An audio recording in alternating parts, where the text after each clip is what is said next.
अस्सलामुअलैकुम प्यारे दोस्तों। एक गांव था, वहाँ एक गरीब औरत अपने शोहर के साथ रहा करती थी। अल्लाह ने उनको बेटा अदा किया और उन दोनों को ये बेटा शादी के तकरीबन 20 से 25 साल के बाद हुआ। कई मर्तबा ऐसा होता है, शादी के बाद देर से औलाद होती है। जब ये बच्चा जवान हुआ तो मियाँ बीवी बूढ़े हो गए और ये बच्चा बेहद ही मेहनती था और काबिल था। वो इंजीनियर बन गया। जब इंजीनियर बन गया तो उसको बहुत ही अच्छी जगह नौकरी मिल गई। अब इसके साथ साथ कंपनी वालों की तरफ से एक घर और एक कार भी मिल गई। उसने अपने माँ बाप से कहा, हम शहर चलते हैं, वहाँ मुझको सब कुछ मिल चुका है।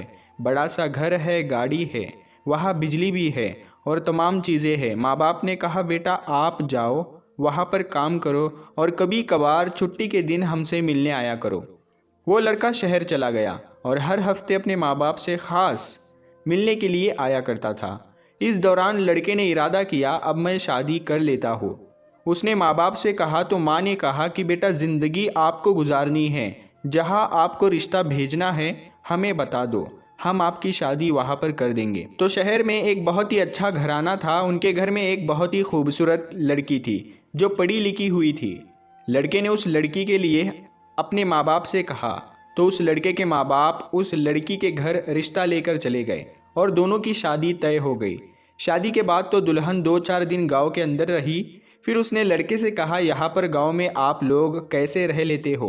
यहाँ तो कोई आराम नहीं है, ना बिजली है ना पानी है, वगैरह वगैरह। वो शिकायतें करने लगी, मुझे यहाँ पर गुजारा नहीं करना, तुम मुझे शहर ले चलो। लड़के ने अपने माँ बाप से ये बात कही तो उन्होंने अपने बेटे से कहा कि बेटा तुम अपने बीवी के साथ शहर चले जाओ और वहाँ अपनी ज़िंदगी गुजारो, लेकिन कभी कभार हमसे भी मिलने आया करना। तो वो लड़का अपनी बीवी को लेकर शहर चला गया। उसने अपने माँ बाप से भी कहा, लेकिन माँ बाप ने कहा कि बेटा तुम अकेले ही अपनी बीवी के साथ चले जाना, हम नहीं आएंगे। शादी को कुछ 5 से 6 साल गुजर गए और उनके 2 बच्चे हो गए। जब वो लड़का अपने माँ बाप के पास गाँव आता तो अपनी बीवी से कहता कि मैं गाँव जा रहा हूँ, 2 से 3 घंटे के अंदर आ जाऊँगा, लेकिन कभी कभार उसे 4 से 5 घंटे भी लग जाते थे।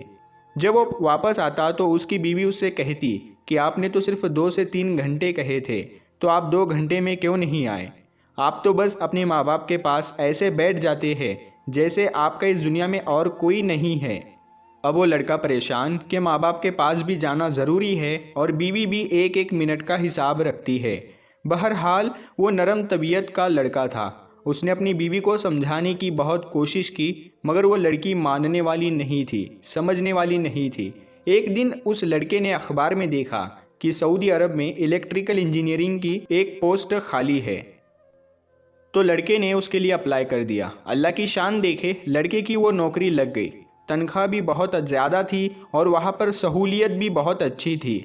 लड़के ने अपने माँ से कहा, माँ मुझे नौकरी मिल गई है, अगर आप कहे तो मैं सऊदी अरब चला जाता हूँ।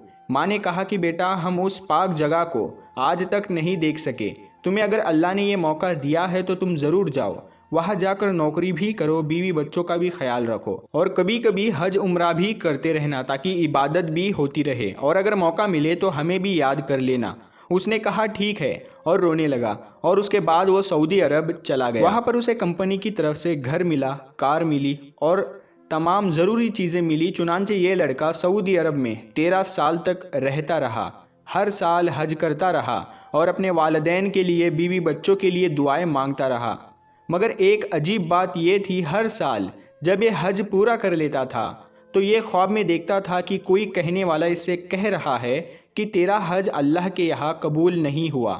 ख्वाब को देखकर ये लड़का बड़ा परेशान होता।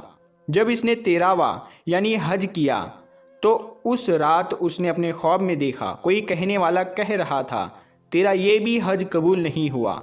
ये सुबह के वक्त हरम में गया, बैतुल्लाह शरीफ के सामने खड़े होकर रोने लगा, या अल्लाह मुझसे ऐसी कौन सी गलती हो गई है कि मैंने 13 हज किए, 13 साल में 13 हज किए और हर हज के बाद रात में मुझे एक ख्वाब आता है और ये कहा जाता है कि तुम्हारा हज कबूल नहीं हुआ। एक अल्लाह वाले इस बात को सुन रहे थे जो वहाँ उसके बाजू में खड़े हुए थे। उन्होंने इसको देखा तो कहा कि भाई क्यों रो रहे हो?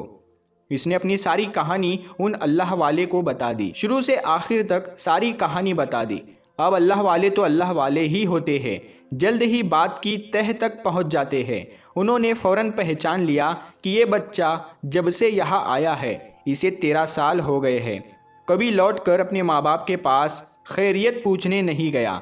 इसका कोई और बहन भाई भी नहीं है इसके माँ बाप का ख्याल वो रख सके। उन्होंने इस लड़के से कहा कि तुम छुट्टी ले लो और 2 हफ्ते अपने माँ बाप के पास जाकर बिताओ और उनकी खिदमत करो, फिर वापस आ जाना। चुनांचे इसने टिकट करवाई और अपने मुल्क वापस आ गया। अब ये 13 साल के बाद वापस आया था। उस वक्त तो कोई मोबाइल फ़ोन वगैरह भी नहीं थे। जब ये अपनी बस्ती के करीब पहुंचा कि उसके दिल में ये ख्याल आया कि मुझे तो ये भी नहीं पता कि मेरे माँ बाप किस हाल में है, वो जिंदा भी है या नहीं, मैं पता तो कर लूँ। चुनांचे एक लड़का बाहर से आ रहा था जिसकी उम्र लगभग 9 से 10 साल की थी। उसने उसको रोका और अपने वालिद का नाम लेकर कहा कि भाई बताओ फला मियाँ किस हाल में है। तो वो लड़का कहने लगा वो तो 6 महीने पहले इंतकाल कर गए, लेकिन उनकी बीवी है जो बहुत ज़्यादा बूढ़ी हो गई है और बीमार भी है। उस बच्चे ने कहा कि हमने सुना है उनका एक बेटा है जो नौकरी करने के लिए सऊदी अरब गया हुआ है। पता नहीं वो कैसा मनहूस बेटा है, नालायक बेटा है कि आज तक उसने अपने माँ बाप का पता ही नहीं किया। अब जब उस लड़के ने ये बात सुनी तो उसके दिल पर चोट लगी। तो ये लड़का तो ठीक ही बात कह रहा था। वो लड़का ये बात करके चला गया, मगर इसके दिल में ये ख्याल आया कि मेरे अब्बू का इंतकाल हो गया है। अब मैं अगर घर जाऊंगा तो अम्मी तो मुझसे मिलेगी ही नहीं, अम्मी तो मुझे घर में दाखिल होने ही नहीं देगी।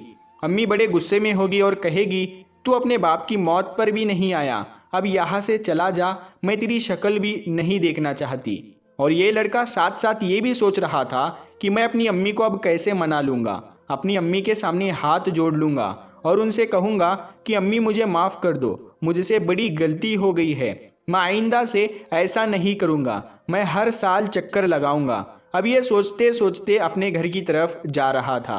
इतने में उसका घर आ गया। इसने देखा कि दरवाज़ा बंद है।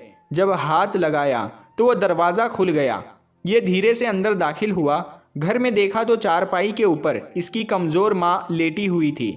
इस लड़के के दिमाग में ख्याल आया पता नहीं मेरी माँ सो रही है या जाग रही है। अगर सो रही होगी तो मैं इंतज़ार कर लूँगा और अगर जाग रही होगी तो मैं सलाम कर लूँगा। चुनांचे लड़का डरते डरते आगे बढ़ा। जब ये चारपाई के पास गया तो उसने देखा कि इसकी माँ हाथ उठाकर लेटे लेटे अल्लाह से दुआ मांग रही थी। इसने सोचा कि आखिर मैं सुनूं तो सही कि मेरी माँ क्या दुआ मांग रही है। जब ये करीब जाकर सुनने लगा तो उसकी माँ ये दुआ कह रही थी कि या अल्लाह, मेरा शोहर तो फौत हो गया है, मेरा एक बेटा है जो दुनिया में मेरा महरम है, या अल्लाह उसको बाखैरियत वापस पहुंचा देना, क्योंकि जब मेरी मौत का वक्त आए तो दुनिया में मुझे कब्र में उतारने के लिए मेरा कोई महरम मौजूद हो। तो ये सुनकर बेटा सोच रहा था कि माँ मुझसे बात नहीं करेगी और माँ की मोहब्बत का तो ये हाल है, अल्लाह से वो अपने बेटे के लिए दुआएं मांग रही है कि मेरा एक ही बेटा है, उसको खैरियत से वापस पहुँचा देना, ताकि जब मेरी मौत का वक्त आए तो मुझे कब्र में उतारने वाला मेरा कोई महरम मौजूद हो। जब इस लड़के ने यह बात सुनी तो वो हैरान रह गया। इसने कहा अम्मी मैं आ गया हूँ। 13 साल के बाद अपने बेटे की आवाज़ जब माँ के कान में गई तो वो चौंक गई और पहचान गई। उसने कहा बेटा तुम आ गए हो? तो इसने कहा कि जी अम्मी मैं आ गया हूँ। तो माँ ने हाथ आगे बढ़ाया कि बेटा मेरी आंखों में मोतियाबिंद आ गया है, मुझे तुम्हारी शक्ल तो नज़र नहीं आ सकती, ज़रा करीब आ जाओ मैं तुम्हें बोसा दे दूँ, तुम्हारे जिस्म की खुशबू सूंघ लूँ।